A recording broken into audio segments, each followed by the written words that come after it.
I'm greatly honored to celebrate the career of a tremendous public servant, a famously picky eater, and an outstanding lawyer, one that I'm lucky to count as a former colleague and a very good friend. Eric's entire career has focused on public service at the New York City Law Department, at the Office of the Attorney General, and in the District of Columbia government.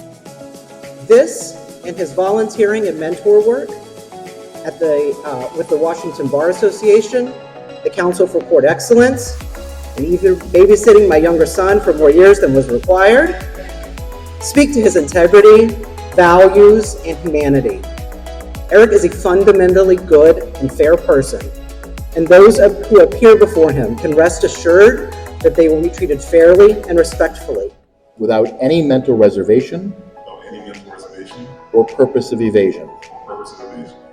And that I will well and faithfully discharge the duties of the office on which I'm about to enter. Congratulations.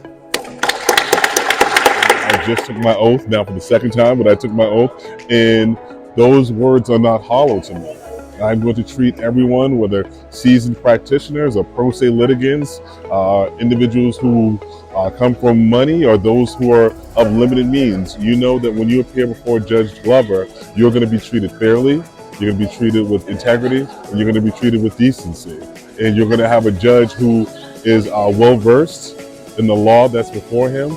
And whether you're successful in your matter before me or unsuccessful, you're going to be able to leave saying, you know, I had my day in court and I was treated fairly.